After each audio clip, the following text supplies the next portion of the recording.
Bezrat Hashem, le Chok d'Israël ce matin, la Gemara de Baba Batra, la page 107b.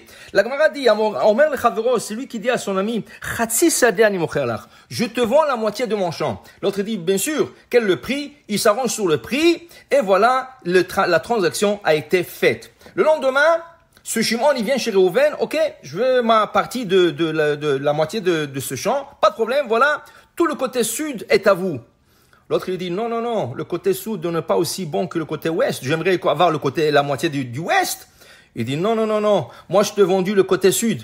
Il dit, comment? Mais moi je pensais que j'achète. Qu'est-ce qu'on fait dans ce cas? La Gemara nous dit, dans ce cas, Amarabi Chia Baraba dit Rabbi Chia Baraba, au nom de Rabbi Yochanan, Lokeach notel kachush shebo. Celui qui a la main forte dans cette transaction, c'est le vendeur. L'acheteur, il n'a pas le choix que d'obéir et recevoir le côté sud, qui est beaucoup moins bon que le côté ouest. Mais, c'est sûr qu'il a acheté aussi une valeur.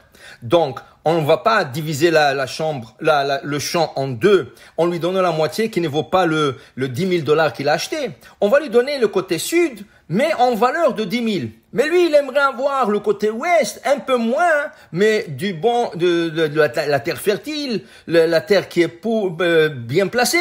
Mais, c'est dans ce cas, si le contrat ne spécifie pas que l'acheteur, il a acheté le bon morceau de terrain, dans ce cas, il recevra une valeur, mais pas ce qu'il voudra exactement. Ceci est une règle dans la vie quotidienne. On a une règle en hébreu qui dit « Amotzi mechavero ala varaya ». Celui qui veut prendre quelque chose de son ami, il lui dit « Ah, tu sais, cette jaquette que tu portes est à moi, moi je l'ai acheté, moi je peux l'acheter hier ». Et celui qui dit à son ami, écoute, la voiture que tu es en train de conduire, c'est à moi, tu me l'as vendue il y a un mois. Ah oui? Est-ce que vous avez une preuve, monsieur? Dans le judaïsme, dans la cour judaïque, il faut voir toujours une preuve. Une preuve veut dire un contrat signé par deux témoins. Est-ce que vous avez un contrat? Rien que venir comme ça et dire, oh, c'est à moi. Alors, où ils vont terminer? Chacun va passer dans la rue. Ah, cette jaquette est à moi, cette voiture est à moi, cette maison est à moi. On va jamais finir avec ça. Dans ce cas, Amotzi mechavero, tu veux prendre quelque chose de ton ami. Ala varaya, apporte-nous une preuve. La preuve, c'est un contrat. Et le contrat, pas seulement n'importe quel contrat, parce que tu peux aujourd'hui, dans 5 minutes, taper un contrat sur l'internet et sur l'ordinateur et sortir et lui dire, voilà le contrat. Non, non, non, monsieur. On a besoin de 2 témoins. Et les 2 témoins aussi, ils doivent être des témoins cachers.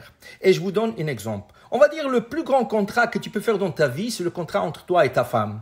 Ça veut dire qu'on appelle ça la ketouba. Le soir du mariage, avec un rabbin, avec 2 témoins, tu sais une ketouba que tu dis à ta femme, voilà, je m'engage à te payer en cas d'un divorce, je m'engage à de s'occuper de toi, de faire manger, de faire vêtir, et tout le nécessaire. Et voilà 2 témoins qui vont signer à la fin de ce contrat.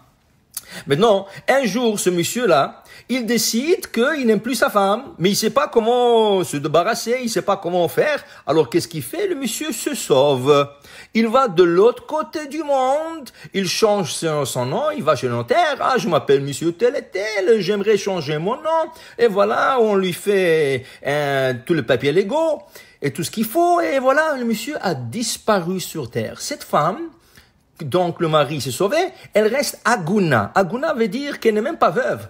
Elle est bloquée. Aguna, ça veut dire bloquée en termes religieux. Ça veut dire qu'elle ne peut pas se marier tant qu'on n'a pas de preuve ou de signe où vit ce mari.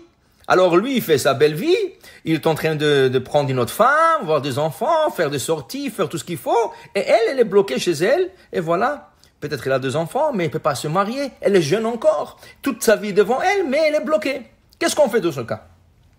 Dans ce cas, la première chose que le rabbin, le Beddin va demander, Madame, avez-vous une preuve du contrat du mariage? Qui veut dire que normalement, quand tu fais un mariage, tu as une preuve, tu as un ketouba. Cette ketouba, à qui appartient-elle? Elle appartient à la femme. À qui on la donne pour garder? On la donne aux parents de la mariée, tant qu'ils vivent dans la même ville. Si le couple va déménager, alors la femme va le prendre et va le cacher. Elle va le cacher en cas où. Et si le parent, ils habitent dans la même ville, c'est le parent qui vont le garder.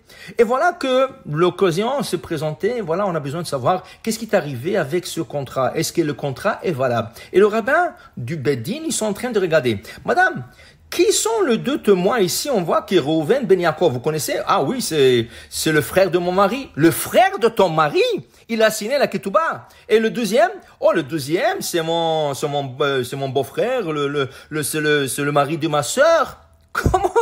Comment est-il possible? Oui, il y a des cas comme ça. Il y a des cas où des rabbins ont fait signer des témoins qui sont proches de un de deux côtés. Et dans ce cas, il suffit un qui n'est pas cachère, qui est proche de un de deux, que le contrat est nul. Donc le Beddin va déclarer, madame, vous étiez jamais mariée, vous étiez une conjointe de fait, qui veut dire vous avez vécu ensemble, peut-être vous avez eu 2 enfants ensemble, mais vous étiez jamais religieusement mariée, que date Moshe Israël, comme la loi de Moïse et d'Israël. Dans ce cas, madame, recommencez votre vie, vous n'étiez jamais marié à cet homme, vous n'avez pas besoin de guette, lui il peut vivre là où il veut, et toi tu peux aller te faire la nouvelle vie et commencer ta vie de nouveau. Ça c'est dans ce cas. De notre cas, ça peut être que madame, qui sont les témoins écrits sur votre contrat? Oh, ça c'est un bon ami à mon mari, ça c'est une bonne amie de travail. Très bon, ils ont aucune relation familiale avec vous, non, aucune relation. Ok, dans ce cas, ce monsieur Reuven ben Yaakov, qui a signé contre contrat, est-ce que c'est un chômeur Shabbat? Non, il n'est pas chômeur Shabbat, il est traditionnel, il fait le kiddush le vendredi soir, mais pas plus que ça. Ah oui, dans ce cas, ce témoin n'est pas valable. Et le deuxième, qu'est-ce qu'il fait dans sa vie? Oh, il est un juif, oui, il fait kiddush.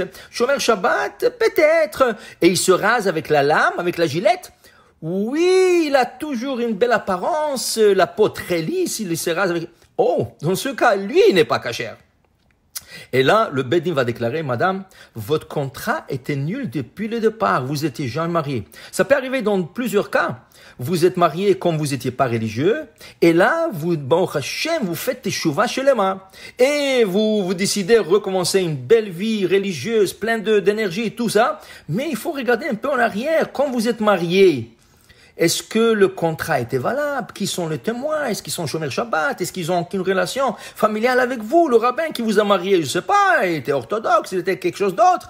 Alors, dans ce cas, Chas v'Shalom, dans le cas de besoin, on annule le contrat, et dans le cas de besoin, on renouvelle ce contrat, que Baruch Hashem, le couple vit bien, ils ont de beaux enfants, ils ont fait tchouva. Alors, pour vous dire, le contrat et le témoin prennent beaucoup d'effets et beaucoup d'importance dans la vie juive quotidienne. Je vous souhaite une belle journée. Baruch Adonai Le'olam. Amen ve Amen.